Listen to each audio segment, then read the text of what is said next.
Hey everyone, ready to dive into something kind of crazy? Always. Today we're looking at crypto, Okay. but with a twist. Okay. We're going to be talking about how some crypto founders are getting shut out by like traditional banks. Interesting. They call it debanking. Yeah. And we're going to try to figure out why it's happening All right. and what it all means. Oh, Our source for this deep dive is an interview with Mark Andreessen. big name. Yeah, this big name in venture capital. Yeah. And he's got some pretty strong opinions on this whole debanking thing. I bet. So first things first. Yeah.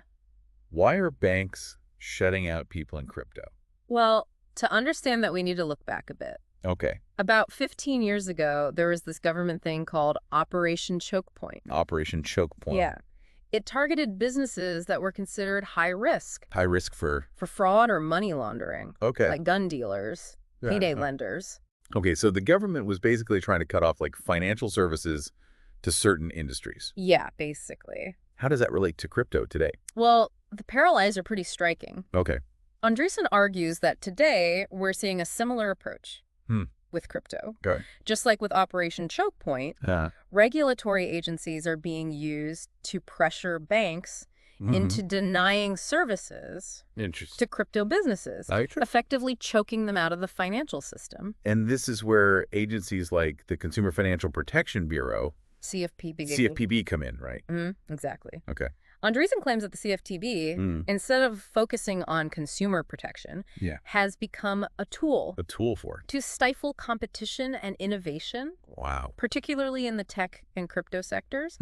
He argues that the agency's actions disproportionately impact startups, disruptors who are trying to challenge the traditional financial order. So it's almost like they're picking winners and losers in the market. It kind of feels that way. And it's not just companies being targeted, right? Right. Andreessen actually claims individuals are being debanked. What? Simply because of their association with crypto. Seriously? Yeah. It's almost as if anyone involved with crypto is automatically labeled a politically exposed person. PEP.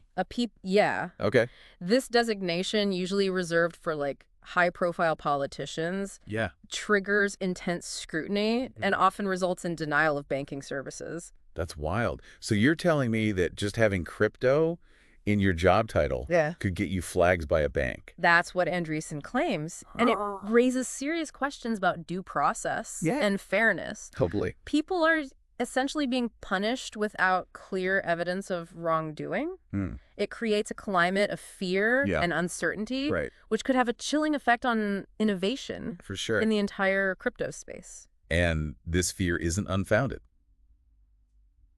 Oh, definitely not. Andreessen actually shares a personal anecdote. Oh, really? About how his partner's father was debanked. Wow. Simply for holding certain political views that were deemed unacceptable. So it makes you wonder if these actions are really about mitigating risk or if they're being used as a weapon to silence dissent and control the narrative. It's a valid concern. For sure. And it speaks to the broader issue of whether financial institutions should have the power to make such judgments based on factors like political affiliation or involvement in emerging technologies. It feels like we're venturing into some ethically murky territory here. I know, right? On one hand, banks have a responsibility to prevent illicit activity. Yes, but on the other hand, denying someone access to basic financial services based on their profession or opinions feels like a slippery slope. Absolutely. And this is where the conversation gets really interesting. Okay, I'm listening. What are the real motivations behind this debanking trend? Yeah. Are we talking about legitimate concerns about financial crimes? Or is there a deeper agenda at play? One that aims to control and suppress disruptive technologies and the people who support them? It's a question that demands further investigation. Agreed. We've uncovered some potential red flags, but we need to keep digging to understand the full scope of this issue and its implications for the future of crypto and the financial system as a whole. It feels like we're just scratching the surface here. Yeah. There's so much more to uncover. Absolutely. And you know what's especially concerning? It's how this whole debanking situation seems to be playing out in a very opaque way. Right. There's a real lack of transparency. Like people are getting blacklisted without any clear explanation or opportunity to defend themselves. Exactly. Crazy. Andreessen even highlights this case. of a prominent Bitcoin core developer who was suddenly denied service by multiple banks, leaving them in a financial limbo with no recourse. It's like they're being treated as guilty until proven innocent. Which goes against the fundamental principles of due process that we hold dear. And this lack of transparency makes it really difficult to discern... To discern what? Whether these actions are justified or if there's a hidden agenda at play. Right. Are they truly concerned about illicit activities? Or are they using this as a way to stifle competition and innovation that threatens the established order? It makes you wonder, is this a deliberate attempt to slow down the adoption of cryptocurrencies and maintain the dominance of traditional financial institutions? That's a question worth considering. For sure. Andreessen argues that the current administration, perhaps out of fear or a desire for control, is using regulatory agencies like the CFPB to put pressure on banks and hinder the growth of the crypto industry. And he even goes as far as to suggest that there might be a political element to this whole debanking trend. He claims that crypto founders who supported Trump have been specifically targeted. It's a bold claim. I know, right? And if true, it would raise serious concerns about the politicization of the financial system. It's scary. Are we heading towards a future where supporting the wrong candidate could lead to financial exclusion? It's a chilling thought, isn't it? It is. And it underscores the need for greater scrutiny and accountability when it comes to how these decisions are being made. We need to understand the criteria being used to label individuals and businesses as high risk and ensure that there are clear guidelines and safeguards in place to prevent abuse. This whole situation makes me think about the FTX case. And how it exposed the potential for political donations to influence financial oversight. That's a relevant point. Remember, FTX was a major donor to the Democratic Party. And some have speculated that this may have shielded them from closer scrutiny despite their questionable practices. So does this mean that those with deep pockets can essentially buy their way out of accountability?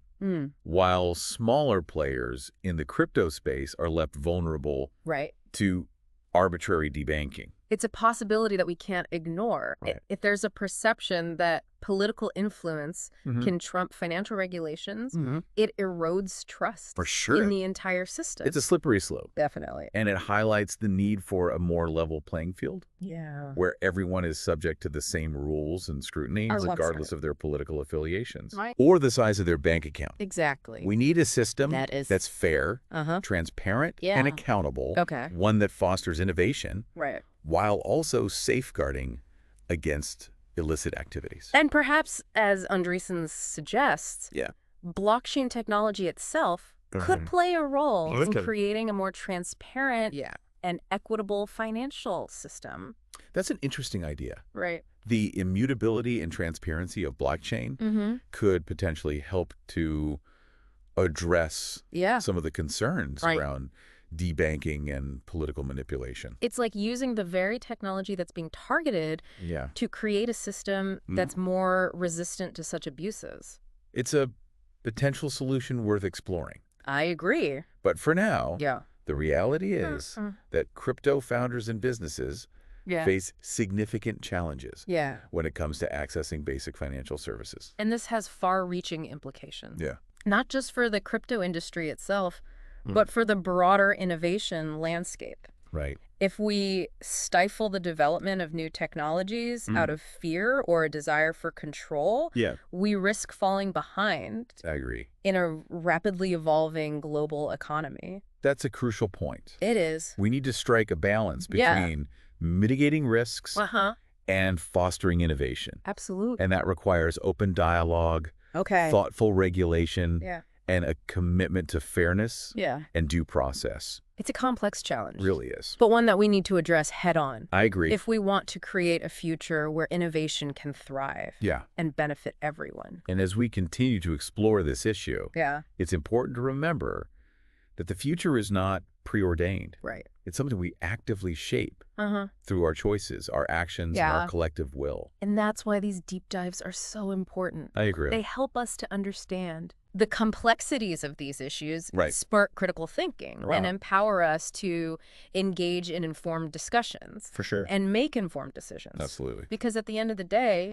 knowledge is power. Couldn't agree more. And the more we understand about these systems and how they operate, the better equipped we are to shape a future that aligns with our values and aspirations. This whole debanking thing, it feels like it's a symptom of a much larger issue. Okay. Like a clash between the old ways of doing things and the disruptive potential of new technologies like crypto. It's like a battle for control of the financial system. Right. On one side, you have the established players, big banks, regulatory agencies. Right. And on the other, you have these innovators who are challenging the status quo with these decentralized, permissionless systems. And the thing is, crypto isn't going away. Definitely not. It's gaining traction globally. Yeah. And more people are recognizing its potential to revolutionize finance. Totally. So how do we navigate this tension big question. between the old and the new? Well, I think the first step is acknowledging. Acknowledging what? The legitimate concerns. Okay. There are risks associated with any new technology. For sure. And it's important to have safeguards in place to prevent illicit activities like money laundering and fraud. Absolutely. But those safeguards need to be implemented in a way that's fair, transparent, and doesn't stifle innovation. I agree. We can't just shut down an entire industry because of potential risks. Exactly. And that's where thoughtful regulation comes in. Yeah. We need clear guidelines that protect consumers and prevent criminal activity without stifling the development of new technologies. Andreessen actually proposed a pretty radical idea. Oh, really? For how we might combat this tension and create a more transparent system. I'm listening. He talked about using blockchain technology itself interesting. to ensure authenticity and accountability. So how would that work? He suggested a system where politicians, for example, would essentially sign their statements on a blockchain, creating a permanent tamper-proof record. Okay. It's like a digital signature that can't be forged or denied. Right. It would make it much harder for people in power to manipulate information or go back on their word. Interesting. And that same principle could be applied to financial transactions. Okay. Imagine a world where every transaction is recorded on a public blockchain, making it virtually impossible to hide illicit activities. So it would be a game changer for transparency and accountability. Right. It could help to build trust in the crypto space and potentially even reduce the need for heavy-handed regulation. It's an intriguing idea. It is. It highlights the transformative potential of blockchain technology. Right. It's not just about cryptocurrency. What's it about? It's about fundamentally changing how we think about trust, transparency, and the way systems operate. So what does all this mean for our listeners? Yeah, what's the takeaway message from this deep dive into the world of crypto debanking? I think the key takeaway is that we're at a pivotal moment. Crypto is here to stay. For sure. And it's forcing us to rethink traditional financial systems and power structures. Totally. We need to have an open and honest conversation about the challenges and opportunities presented by this technology. And we need to demand greater transparency and accountability from those in power. Absolutely. Either they're in government, finance, or tech. We need to ensure that decisions about who gets access to financial services are made fairly and based on evidence, not on arbitrary criteria or political motivations. So here's a final thought to leave you with. Okay. If governments and institutions continue to view certain technologies and industries as threats to their control, what does that mean for the future of innovation and individual freedom? It's a question with no easy answers. I know. But it's one that we all need to contemplate as we navigate this rapidly evolving landscape. Well, that's about all the time we have for today. This was a great discussion. I agree. Thanks for having me. It was great having you on. Yeah. And to all our listeners out there, stay curious, Keep exploring, and we'll catch you in the next deep dive. See